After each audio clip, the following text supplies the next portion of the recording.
Hey guys, I'm Jam of jamonline.ph, and today we're gonna do something different because as you can see, meron akong mga boxes dito, and of course you can see here yung case ko, my motherboard from Asus, another one from Asus, the GeForce GTX 960, an Intel i5 processor, and of course an old but very useful na power supply.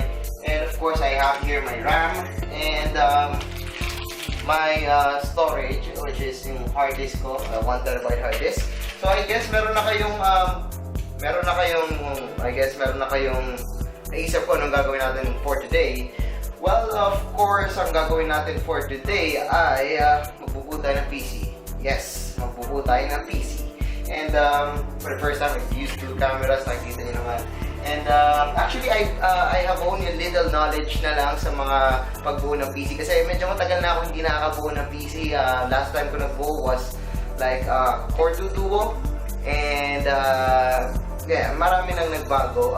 We have the new motherboard, we have new components na, well, medyo similar but medyo may konting pinagkaiba-iba lang. So, pag-usapan muna natin yung bago kong mga components. So, the first one is yung B85 Vanguard. Ayan, so there we go. The B85 Vanguard from Asus is not an ROG na motherboard, but this one is really good kasi it has 5 years of warranty, and it's actually okay siya for gamers na who can't afford Republic of Gamers na motherboard. So ang pinaka-main niya dito siguro is meron siyang 5 years warranty. By the way, this supports Windows 8, probably yes, it would support Windows 10. It is also crossfire technology, yung approved na siya, so pwede siya mag-crossfire if you want. So, the specs. So, it comes with an LGA 1150 socket. Of course, that's for the 4th gen Intel processors. An Intel B85 Express chipset. 4 DIMM, RAM. Yung pwedeng yung slots niya, and which is yung max is 32 gig. By the way, this is DDR3. It supports 1333 MHz. Of course, meron din siyang PCIe for your GPU, that's PCIe 3.0, PCIe 2.0 meron din, PCIe 2.0, dalawa, and another PCIe slot. So, it also has an integrated graphics, of course, that's Intel, hindi ko na kailangan sabihin yun. It doesn't have Wi-Fi, but pero meron naman siyang LAN controller, no, kailangan pala bumili ng Wi-Fi kasi wala pala ako nabili, no.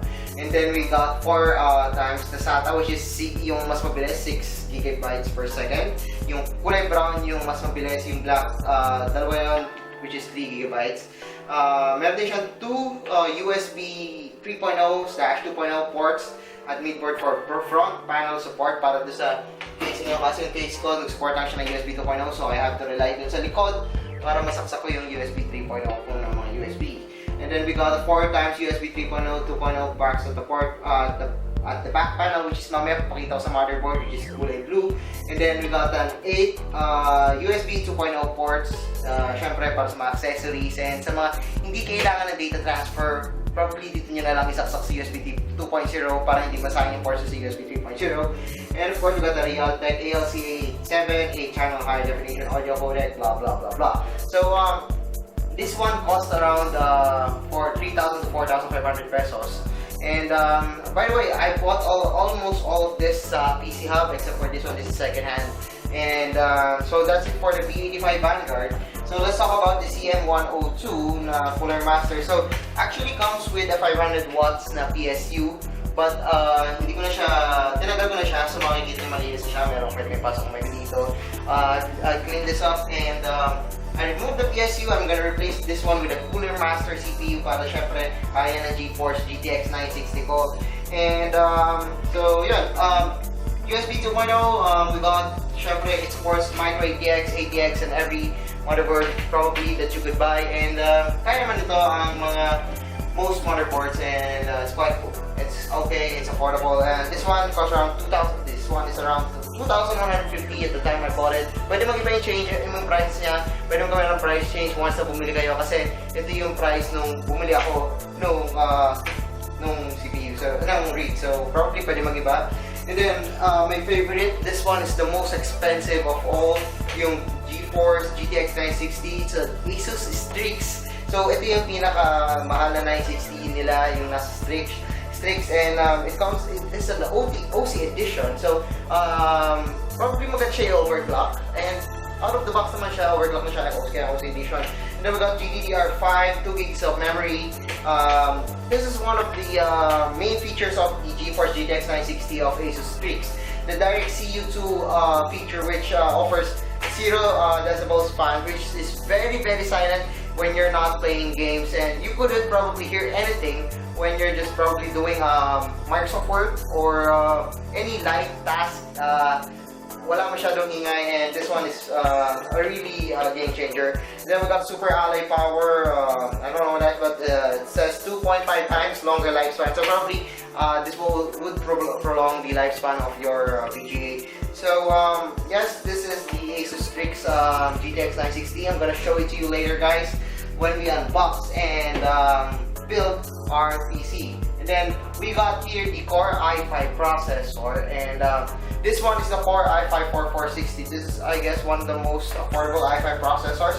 It's LGA 1150, and there we go. So you could see the processor here.